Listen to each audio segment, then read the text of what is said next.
Diamond channel, welcome. Right, this video I'll show you how to make start to finish a mount for a diamond stud earring. Basically, the stone I was using was a 8mm CZ, so that'll be about 2 carats, maybe 2.1 carat diamond, so mega expensive. And I gave emphasis on the video on making sure the bar goes across the back, across the middle of the under bezel, and the post going into it has to be really strong, has to be really well made.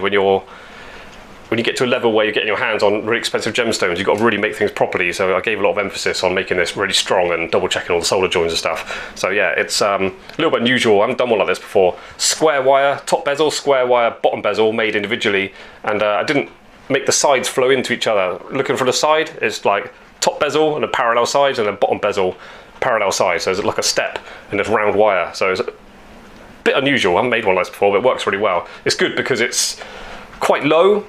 For big stones, you don't want them sticking out from the ear too much because they can drop down. So you're working against that with big stones that get deeper. But I kept it low, and then the daylight hole across the side is big, so it's going to work well letting light in to the back of the stone, and without it being too like coming out of the ear too much. So yeah, nice flat back as well, so it should be comfortable to wear. So this video is straight to YouTube. It's not going patrons only or anything like that.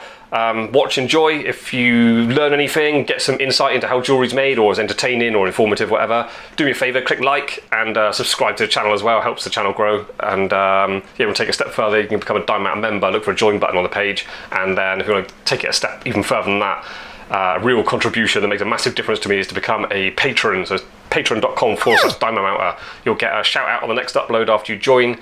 You will get access to the new YouTube videos 2 weeks before they go public on YouTube, and the main reason people join is to get their hands on the full guides, which are a bit similar to this video. This one's a bit shorter, so there's less detail, but normally about an hour long, hour to 2 hours, even more sometimes. And I show start to finish and like really explain everything in depth, what I'm doing and why I'm doing it. So I really want to get the information out there to teach people how to make jewellery. So yeah, become a patron. It's it's patron.com/Diamond Mounter, link in description. If not, just watch, enjoy, and hopefully you come back again for the next upload. Anyway, let's get into it. Okay, making a diamond stud earring. As always, there's millions of things I could tell you as I proceed, but I'm going to try and keep it simple, and just for the sake of the length of the video and stuff, keep it watchable and understandable. So I'll just show you the bits I've got first. This is going to be the bezel and claws. There's a few more bits we're going to need to turn it into an earring, but this is what I'm working with. I'm thinking earrings should be lightweight, and you want to show off the stone to the maximum. So a really kind of delicate little thing we're making. So I've got a bit of square wire here that is literally just over a mil. Just call it a mil. 1.03 or whatever. This is round wire. This is exactly a mil. So working with 1 mil gauge bits of wire. So first of all, picking up my bit of square wire. I've got a long bit there. You just need enough to basically make what is essentially you could refer to as a jump ring, and you want it the size just so that sits on it and you can't see it around the girdle when you're looking directly down on the stone. You can go in a bit. This is where I start to waffle on and talking too much, because there are things you need to sort of plan ahead when you're creating certain designs. So the smaller that is, the higher the stone is going to sit up off the bezel, put it that way. And obviously the larger it is, the more that stone drops in. So you want it at a size where it's just sort of, looking at this one, about halfway up the stone. Oh yeah, this stone is, I think it's 8mm, these ones. Yeah, 8mm round CZ, no, not CZ, yeah, it's a CZ. So I got a bunch of these. I do recommend buying a bunch of these, they're really cheap. They're quite well cut for how cheap they are, and really good for practicing mounting. So a lot of my videos I'm using CZ, so it's just because they're so cheap and they're calibrated really well. So anyway, that's an 8mm round fake diamond, and we're about to turn up a jump ring to fit. Going for these.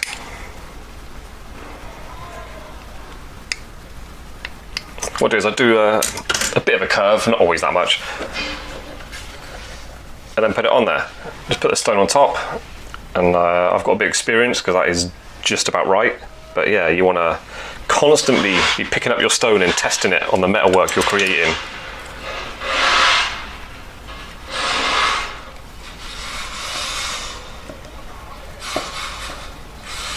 Going right past the end, making sure when I cut through it, it hasn't left the end flat or anything. So now I've got that. It's not perfectly round, but it's round enough to gauge the size is correct or not. Cool, right, so chop through that. I recommend a fine saw blade, 6-0 cut, something like that. 4 perhaps get away with, 6. Thin ones have got delicate teeth, so they're less grabby on the metal. It's more likely to just slice through the metal rather than grabbing it and pulling that shape. And also there's less of a kerf distance, so you're taking less metal out. If that was perfectly circular and I cut through it with a big saw blade, there'd be a certain distance, the kerf taken out of it. So when I close it back up, it's not round anymore. So you'll be careful with that. Yep, still getting used to my new saw frame. It slipped out this one. Okay, pinching that together with parallel pliers, and then carefully chop through it.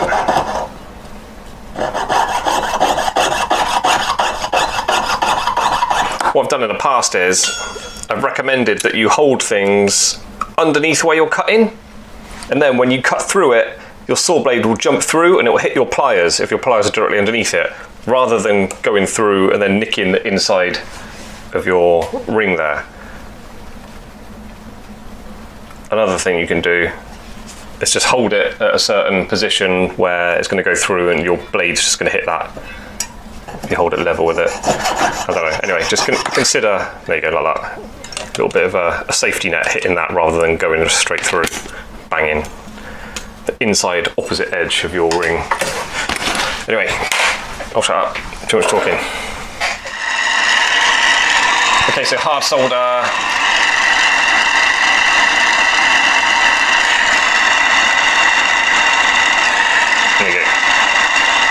There you go. Okay, back out of the acid, double checking the join. Sometimes you get a bit of flux can hide something and cause an illusion, I don't know, just double check it. So on the metal block, tapping it flat gently.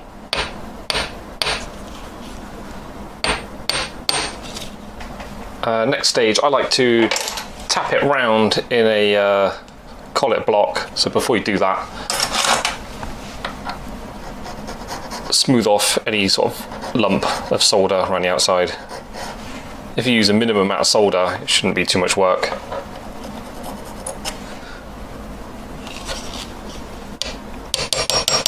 Very gently do that.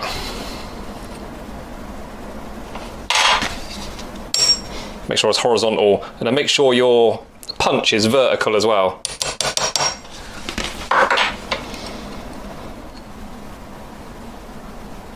Going on there, sitting a bit below half, but that's going to be phrased out so the stone will drop into it more. But yeah, again, the diameter of your bezel has got to be less than the diameter of your girdle, otherwise you can see it when you're looking down on it.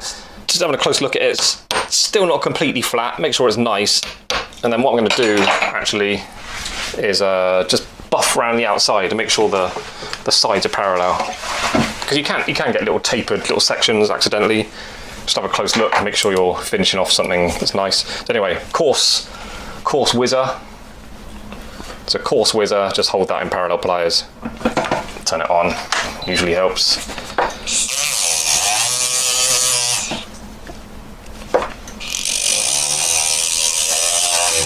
Okay, so you've got this. Have a look at both sides. You might find you prefer one side over the other. Like this one, it's just nice outer diameter, nice and circular. The inner hole edge is nice and circular, just parallel all the way around, just got a nice flatness, uniform, nice shape about it. More so than the other side. The other side seems like a little bit of a wobble, it's like it's less flat or something. So I've got a favourite side. That's going to be underneath. The stone will go in that way. So we'll cut away the side I don't like as much. So how do we actually cut the metal away? What's the best way? It's one of those situations where jewellers work a bit differently. Some people might just grab that, put the saw blade through, thread it through, and then just chop away. Other jewellers will just hold it, get one of these heart burrs, and then just zing it out. Bit dangerous, you can do it, but it gets hot, remember, and if it grips and spins while it's in your fingers, can slice your fingertips open, so not ideal. I literally don't know what I'm about to do. I might try a few different things. Usually, I've said people who watch my videos before will know I do usually go for a ball burr more often than not. They just seem to cut cut the best and cut quickest and with a lot of control. I just like using these. But again, you might have different preferences, so maybe if you're new to making jewellery, try different things, find out what you prefer, what you enjoy the most and what gives you the best result. I might start it off with a ball burr and then go to something like that just to round it off and get it nice.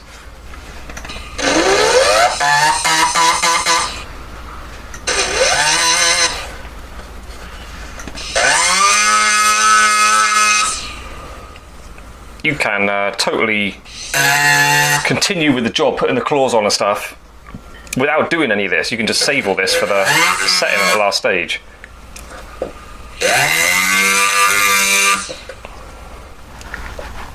So a bit around mine with the ball burr. I'm just going to finally neaten it off with one of these. And yeah, when you're cutting out seats for stones and stuff, you want to continually check it. Check your stone in there.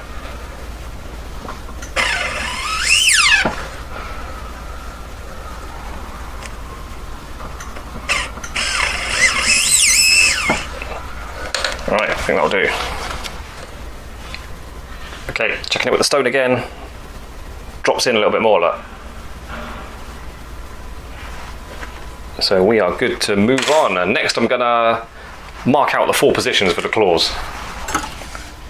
I think this might be good advice. It's finding your solder joint and then putting your claw over the top of your solder joint. So I'm going to do that just by warming it up gently. Luckily, solder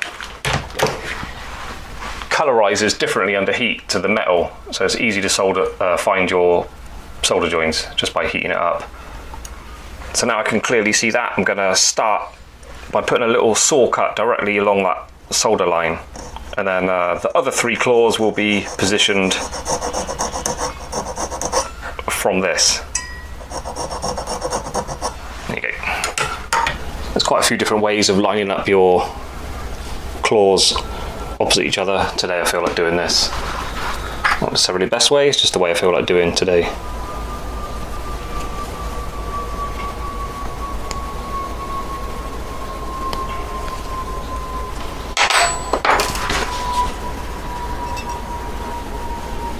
Okay.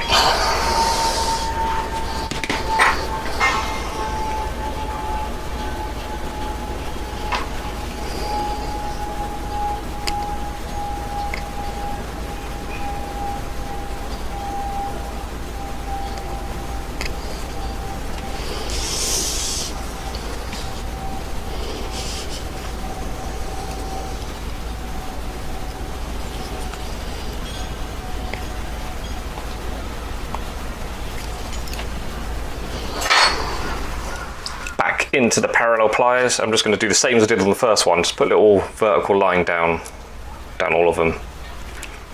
When you're like checking your cuts positions, rotate it, have a look, get that one on the top, it looks okay, and then get that one on the top, it might look okay, then get that one on the top and it all looks wrong. There's weird things happen with this. So even if you used something like that, which is really trustworthy, its accuracy, use that to mark the positions. Did you mark them in exactly the right position? And then I just like finalized them with a saw blade. Even that thin saw blade, even half the distance of that thin saw blade, if it's slightly off, it's gonna be really noticeable on that. Next we're gonna be cylinder phrasing it. Cylinder phrases spin one way, so they pull one side and the other. You're not necessarily gonna go in the metal exactly over that mark.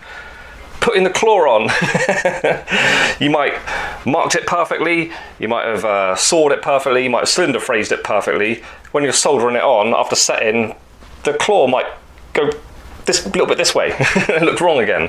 Plenty of opportunity to fuck this up. It's really difficult to really mathematically perfectly make something to the point where it's not actually really possible with handmade.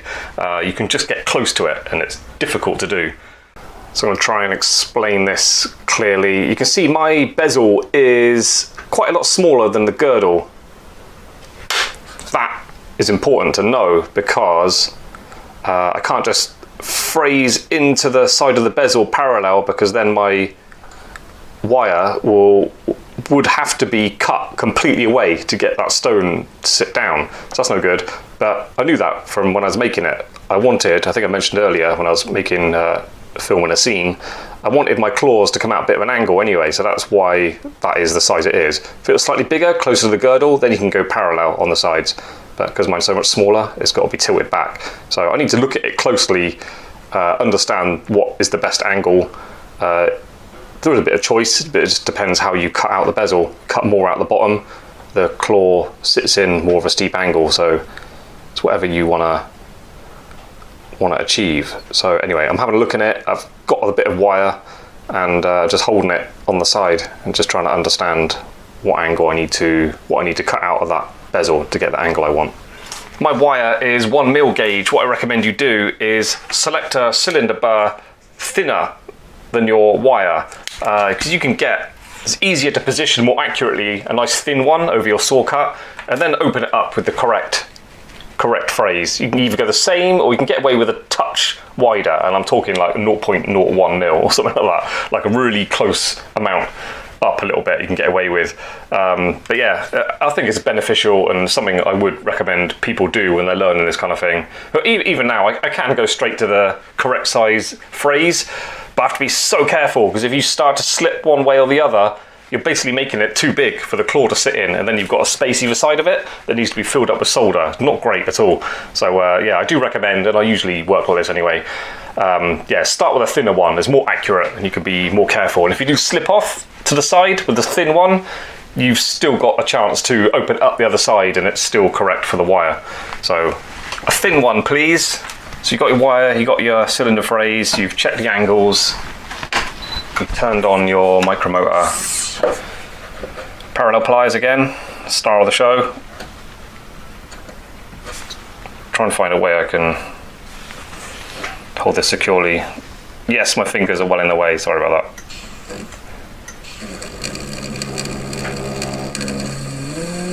I really like these micromotors. You can spin them really slowly and really carefully. I find the Pender motors are a bit snatchy and there's a lot of shake on this, so more difficult to do accurate work like this. Micromotors are super smooth. You've got a lot of control on the speed they spin. What happens is that's spinning, yeah, so it can pull what you're grinding away, it can pull to the side slightly, even without you noticing.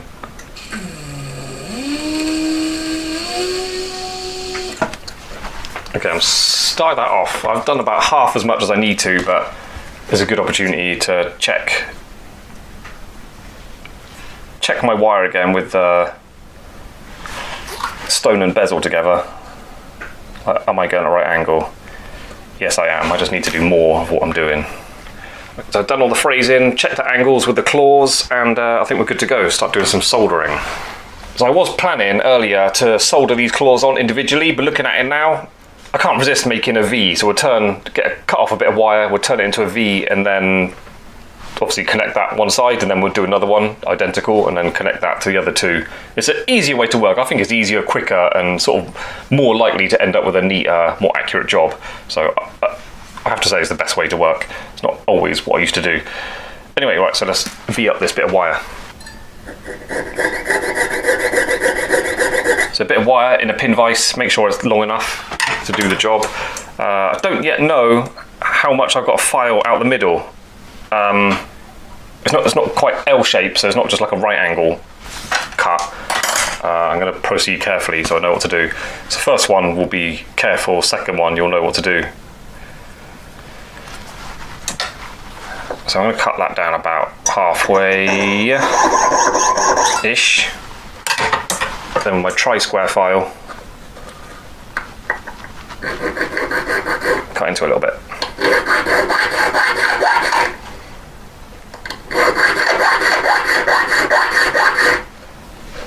Did a little bit, bent it, test it on the back of the bezel, and yeah, clearly it's not enough. I need to get more of an angle on that, so I'm not going to open it up again. I'm just going to hold on to it, cut into it with a saw blade.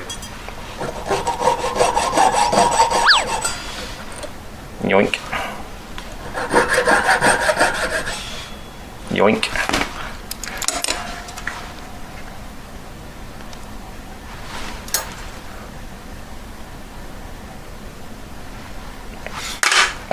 that's enough, but basically do a bit, test it on your stone. This is a lot of jewellery making, it's just doing a little bit, checking it on your stone.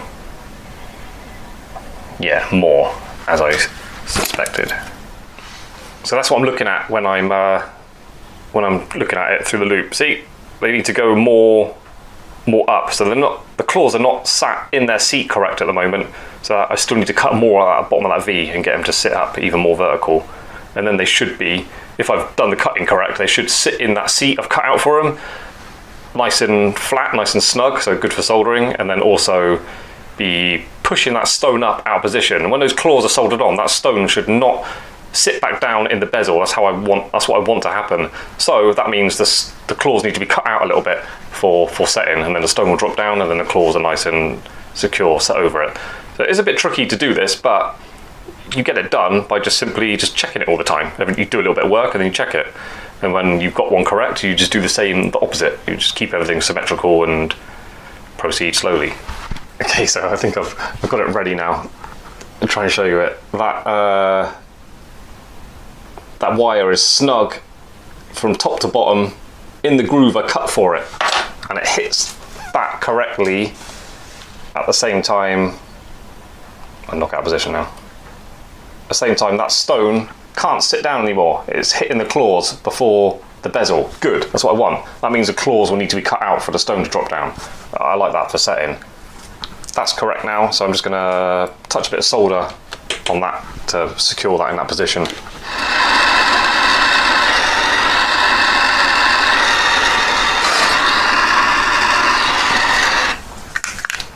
So we slowly and carefully created that to be exactly what we need. We just need another one now. Exactamondo el sei maruni, as they say in Italy. Okay, you want to carefully position it, make sure it's flat, make sure it's not tilting this way or that way. Just get it in there properly. I'm going to use medium solder.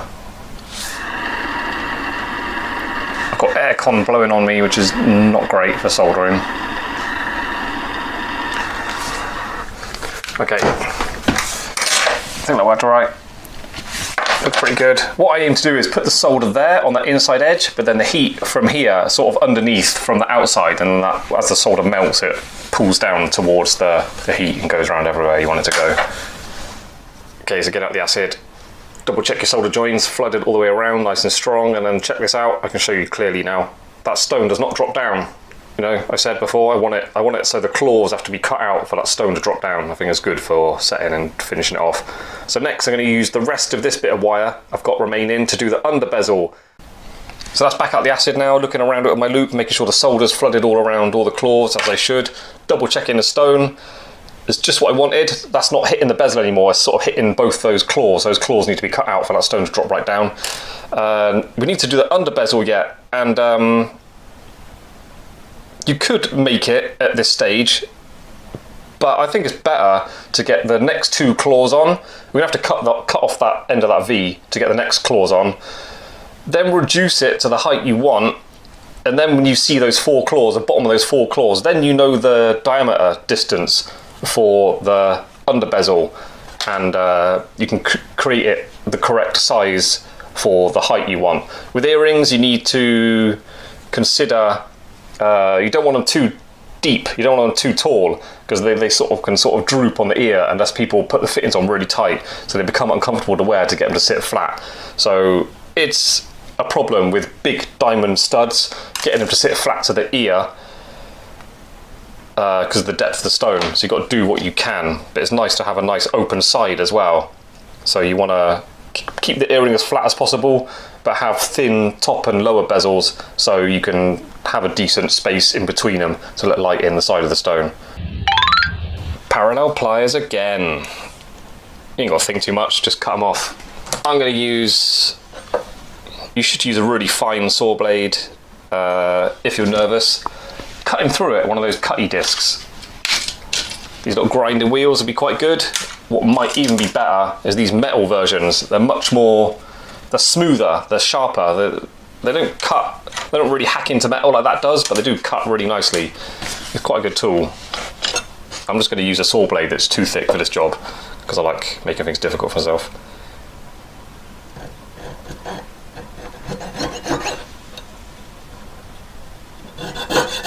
Oh my god, no, I can't use it. Thin as a saw blade, you should see a difference now. Look at that. It's not grabbing it and yanking it out of my pliers.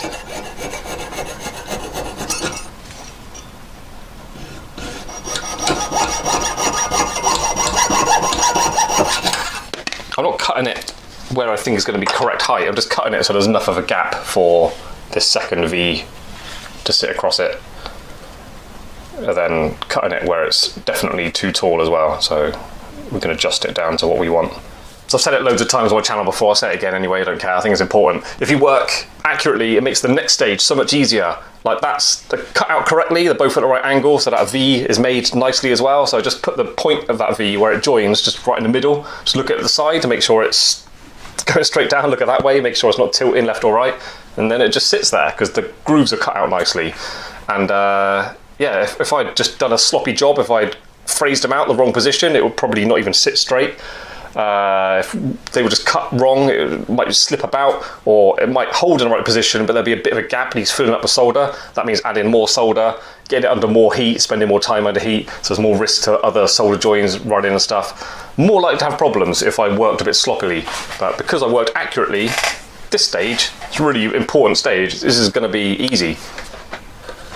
Okay, 4 claws, cut off the end of the second one as well. Just putting stone on. Doesn't drop down, remember, but I can get a good clue of where I can put the under bezel. So just looking at it, seeing where the Q lay of that stone sits. About there. I'm not going to measure it, I just sort of look at it and think, okay, about there. Yeah, I'm going to cut it about there. Maybe just scratch a little line to give me a heads up. And I'm going to do that. I'm just going to cut through it with one of these grinding discs. I'm just going to slice into them. How I'm doing is, rather than cutting down through one entirely, I just sort of treat it like a four-sided shape. Just go along that side, and then turn it that way, go along that side.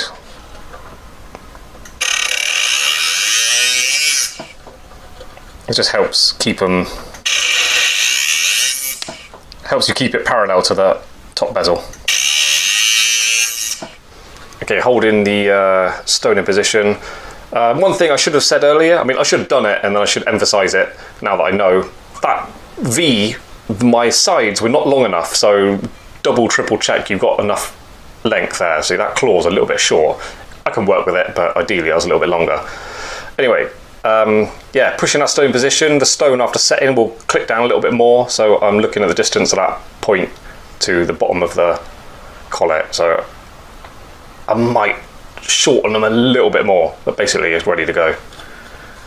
Same again as right at the start, doing that top bezel, just rolling it up. It's a bit big. Anyway, I'll reduce it, get it the right size, and then scissor it slightly out of alignment, and then tighten it right up again, cut through it, round it off, solder it with hard solder, and then we're ready to attach it. Okay, I didn't bother showing you all the same stuff again. Really doing the same, but just on this slightly smaller ring. So I'm at this stage now, just looking carefully and getting the size nice and flat. No reason why you couldn't have a slightly coned one, might look quite good on there. I'm keeping them both parallel. So I'm just playing with the position of this. I'm not going to be able to get it perfect and show you on camera, but anyway. So yeah, just positioning that. I was aware of this when I made it. The size of that under bezel is a bit too small, and it exposes, when I put it on there, there's the flats of those cut off claws are exposed. A small amount is okay, don't worry about it too much, because after you put a bit of solder on that and it's soldered there, and then you've polished that edge, it will round off nicely. It almost will be a nice little feature, design feature. It's hardly anything at all. So yeah, if you've made that and there's a bit of flat showing around it, don't worry about it too much, because after polishing and soldering, it's sort of hidden and almost going to say it's a benefit.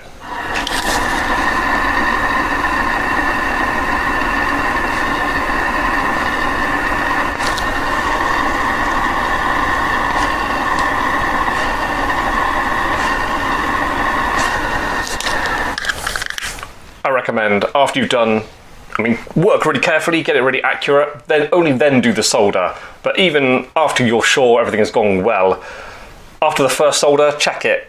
Make sure you like the position of it, because it's much easier to pull that off, or you might just be able to move it slightly on the solder joint, just sort of twist it one way or the other. You can get lucky sometimes and just adjust it back to the perfect position. But yeah, definitely, if you have got to unsolder it, much easier if it's only joined on in one position than if you've got 2 or 3 joins and then you want to move it. It's no good. So yeah, always check it after the first join. So this is my collet. Just have a look around it. I quickly went around it with where is it? Still in there. Yeah, quickly went around it with a mini whizzer and touched up the joins with rubber discs and stuff. So that's all. I didn't spend a ton of time on it.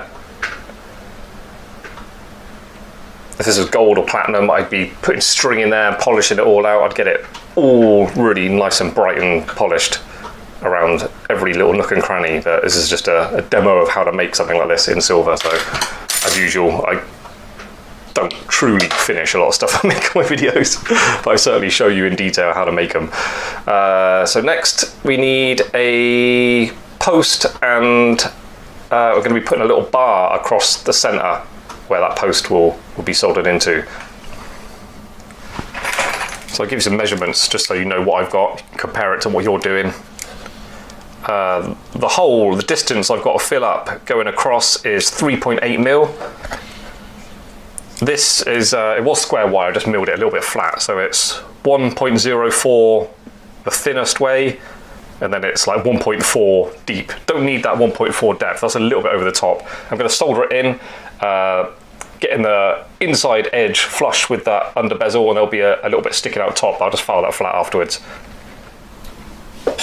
So first of all, I get it, I file the end completely flat, just squared to all the sides. Just start off with that. Just take that corner off, and take that corner off. You can barely see it, but that will enable it to just match the curvature of that inside edge.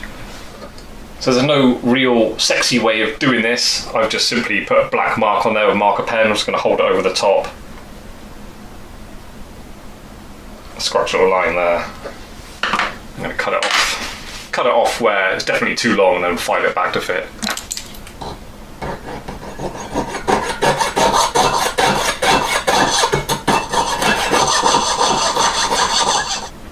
Right, I'm expecting. Let's do the same again, just take the corners off.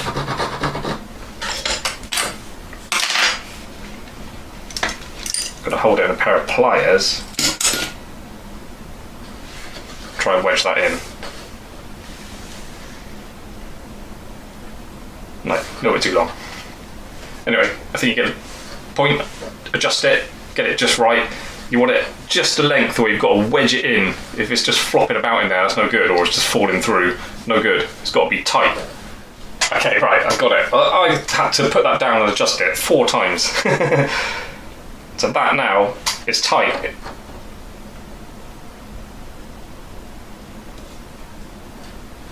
So I can wedge in there and make sure it goes right across the middle, make sure it lines up nicely with the claws. Either you might decide to go claw to claw, I'm going in between mine.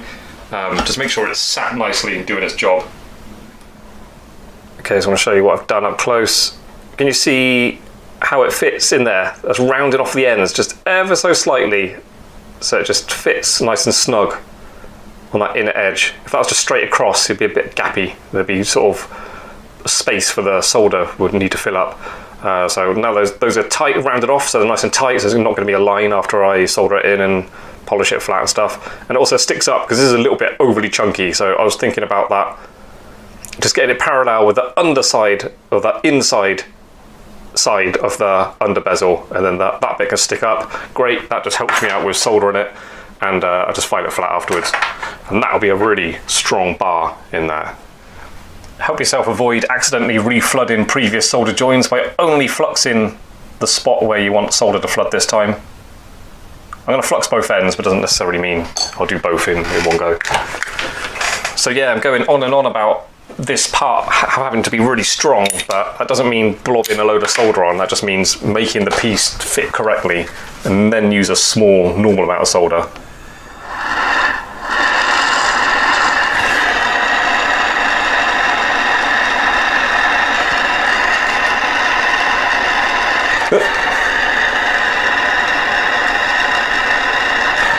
There we go, there we go.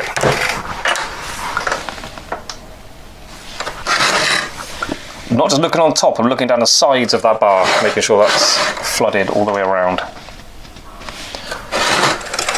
Gotta carefully file that flat now.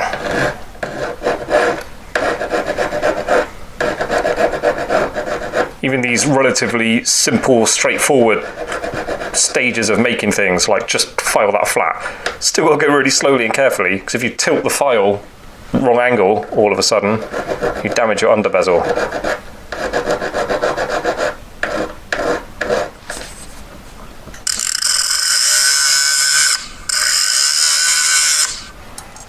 Okay, so now what do we have? We have a 4-claw gate collet with a little bar going across the back. Now we're ready to put the post on. So for the post, I'm gonna make one. What I'm gonna do is, I'm now gonna add some stock footage from a video I made about 3.5 years ago. I was showing how to make the groove around the end of a post so the butterfly, the scroll can click in there. Saves me doing it now, saves time, but I'll be doing exactly the same thing, so there's no point making that video twice. So I'll add that. When I'm back to today videoing, I will show you how to attach the post to the earring, because it's not just soldering it on, it's got to be stronger than that. I'll show you how I do it. Right, so let's get into this. First, file the end completely flat.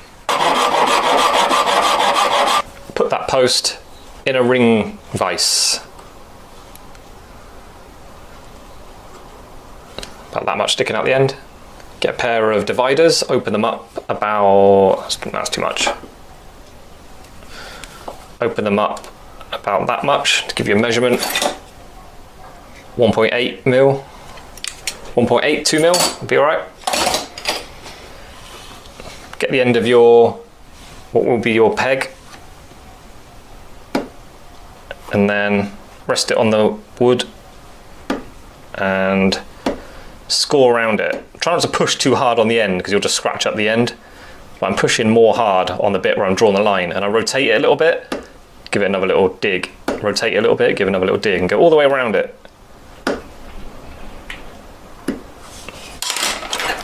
Use your loop, double check it. It should be quite a nasty looking scored line all the way around it. Again, rest your earring post on your wooden bench peg. Now, get a thin-ish, I'd call it a medium, I don't know if that's a cut 4, it's not 3. It must be a cut 4, this saw blade. Click it in, that little joint, and then you're not sawing down to cut into it, you're only going like with the flow of the teeth. Like sawing down is too severe, so I just rotate it as I push my saw blade up, and try and do this evenly and keep it straight, going on the same line.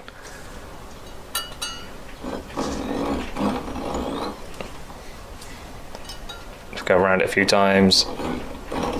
Just keep it in mind, the deeper you go, the more weak that post gets. Okay, get your loop, have a look. Okay, I've evenly cut down into it. Should be a nice sort of flat circular section, not all like bumpy and jagged where you're cutting. It should be nice and round. So you can just feel it as you rotate it. Just rotating it, it does kind of do the work for you. Now my next weapon is this needle file. It's a knife edge. It's got that, no teeth on that section, goes to a point that way, goes to a point that way, and it's knife edge, so it goes to a kind of blade. So click it in, and again I be careful, don't jump out of position.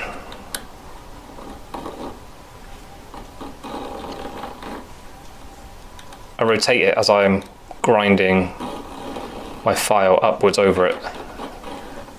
I used to just do the saw blade and then polish it out, but with a lot of scrolls it wasn't quite enough of a dip. So that's why I started doing the files now. Let's give you a close-up. That's as I've just cut it. There's no polishing tricks or any kind of cleaning up really. It's just my raw tools. I've done it to that standard. So not too deep to the point where it's made it weaker. I've just cut like a nice sharp groove out of it. Next I would take a kind of smoothish buff stick, just get rid of the file marks on the end, and then hold it at an angle. You don't want a sharp edge there or any kind of burrs. Just rotate it again as you're buffing around. Just take that corner off. Pin in the pin vise. So I can concentrate on his end bit now. Just rotating it.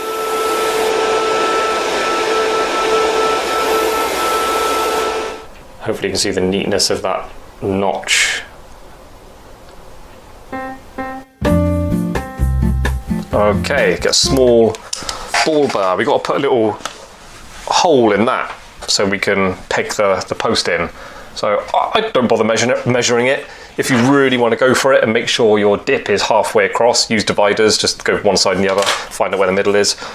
I think that's such a short distance, you can just look at it and just put a dip in there. So let me do that now.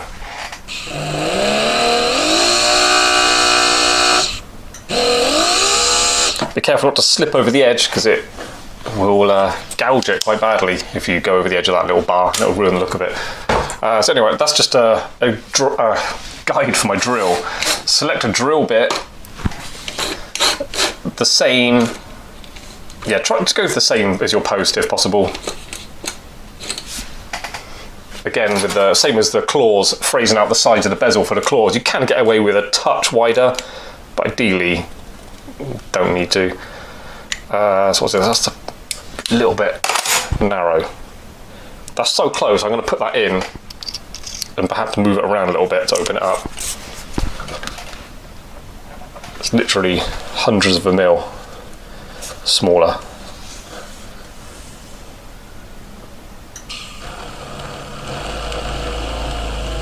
Let the drill do the cutting, don't push into it too much because you risk slipping over the side. And because we've got this nice heavy chunky bar in there, we can go a little bit deep.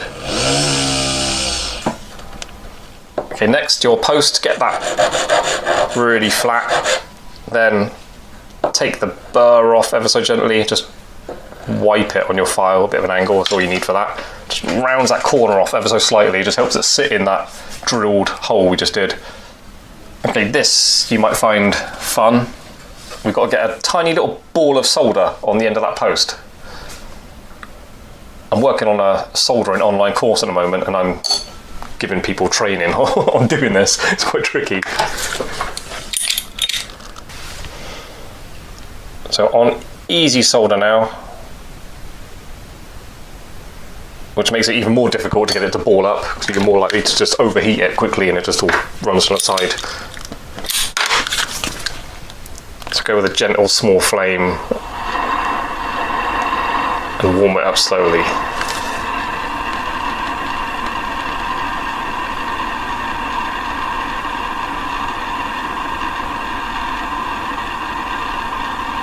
There you go, that was it. This is my preferred way of doing posts on earrings. Get some of my paste. This was just the inside fluff from an old plumber's blowtorch. When they run out, just cut them open and they're full of fluff and it's really good. It doesn't burn. So I put that on there, and the reason is, got that block there, nothing special about that, it's just a flat block. And I'll put this in my spring tweezers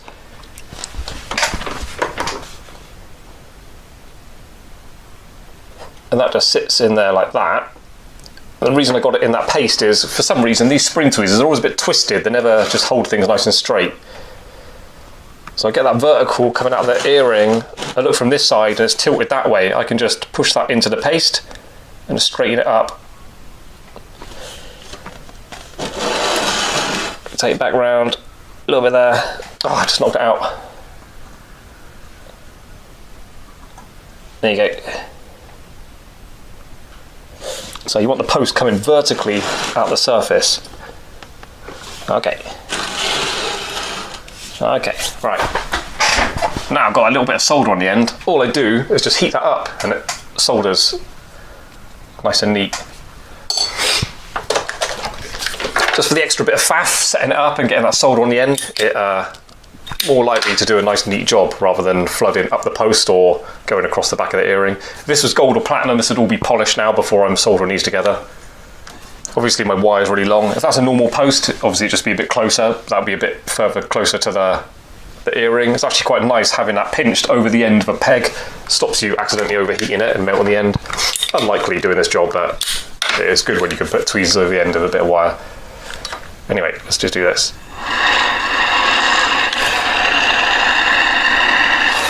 Give a bit more flux.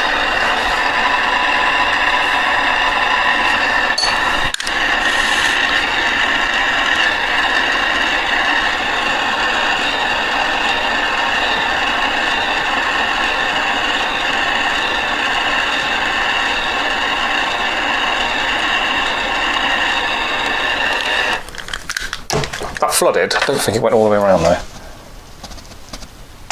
It did. I can pull it this way a little bit more.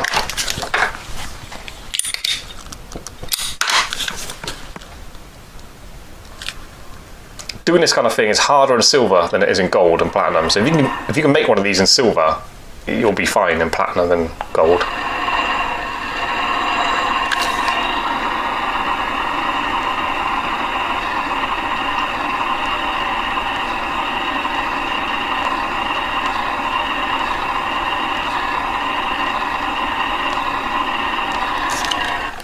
Okay, back out the acid.